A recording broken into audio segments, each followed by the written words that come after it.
It was a rainy Monday morning in Nairobi.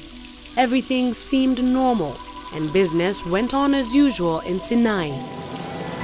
At 9 a.m., the pipeline burst and gasoline splashed freely down the river. The whole slum seemed to spring into action, with men, women and children grabbing buckets and oil tins, anything to carry the leaking fuel. But then, the wind shifted and embers from the garbage fires that routinely burned by the river wafted toward the area where the fuel was gushing out. There was no time to escape. The fuel exploded, sending a giant fireball shooting up over the slum, engulfing scores of people. The worst was yet to come.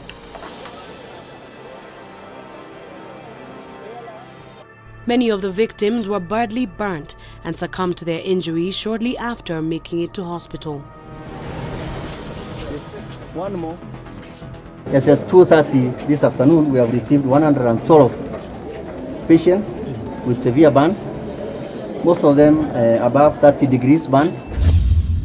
Hopes seemed to fade fast as the rescue efforts were downgraded into a search and recovery effort.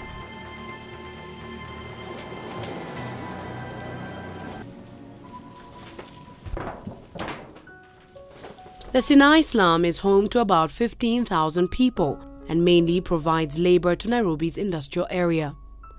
The land on which the slum is located is owned by the Kenya Pipeline Company. Rebecca and Agri Visaka have lived in the slum for 4 years now. New parents, the two were pig farmers before that tragic Black Monday. Today, Rebecca and Agri have to live with their friends and heavily rely on handouts from well-wishers, as Rebecca cannot work and her husband no longer has a job. Sasa mimi nilichomekea hapa, baba yake bwana yangu hakukuwa hiyo siku. Alikuwa ameenda kazi. Sasa yeye hakupigiwa simu. Alitoka kazi juu alikuwa anasikia tu kunachomeka. Akaanza kupigia watu wangu simu ati niko wapi. Kaa niko huko, akamwambia sijaenda huko na akasema nimeshachomeka na nimekufa. Sasa hata yeye akakuja Kenyatta akanikosa juu nilikuwa nishapelekwa theater. Na mtoto hiyo siku na akakufa saa 2 ya usiku. Na nikalia nikakosa la kusema. Nikawa hata sina kitu ya kusema. Kama vile niliona moto nilirudi kwa nyumba, nilifanya kurudi kwa nyumba kuchukua mtoto. Mtoto moto ikinichoma nilikuwa nimembeba hapa hivi kwa tumbo. Mwaka moja miezi 2.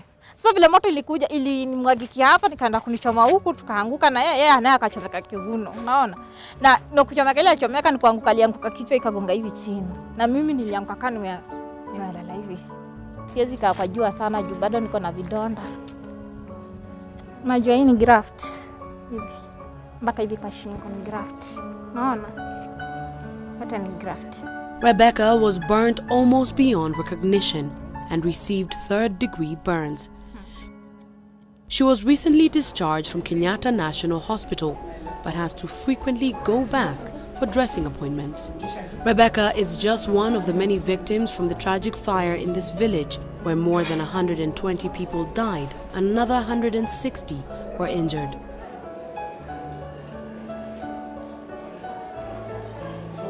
It's obvious some wounds may never heal. The oil pipeline connecting Mombasa to Nairobi and Uganda passes through the shanty homes, which are built along or on top of the pipeline. It has been acknowledged for a long time now that a disaster could easily happen as fuel pipes burst often and residents scoop fuel from the spillages. Victims from the fire, like 18-year-old Halima Ismail, recalls that morning vividly. Kulipuka sasa, sibi nikakuwa stranded for a minute cause mlango ilikuwa imejaa moto. Sasa ile nini akili nilipata ya kwanza nikarukia kwa dirisha cause kulikuwa na dirisha. Kuruka nje still nikapata moto nje. She speaks of her scars that still need constant caring 6 months on. Okay, mpaka sasa nasikia uchungu kasa inaenda kudresiwa, ifunguliwe nioshwe. Imekuwa hardship by the way cause saa zingine unapata zinamwaga usaa. Inabidi mama na try venye anaweza na nifungua na nifunga tena, unaona? So inakuwa tu hardship. Saa zingine unasikia kujikuna zaidi.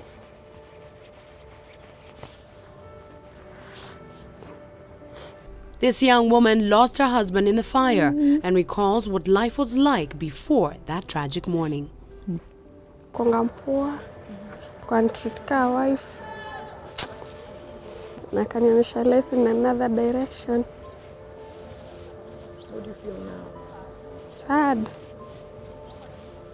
Even with tears in our eyes, Halima still has a spark of hope. I still have hope in life because I'm still breathing and still healthy. I pray that God gives me the strength of healing, the strength of looking life at the other way around, so that I can get what I need in future and know what plans He has for me.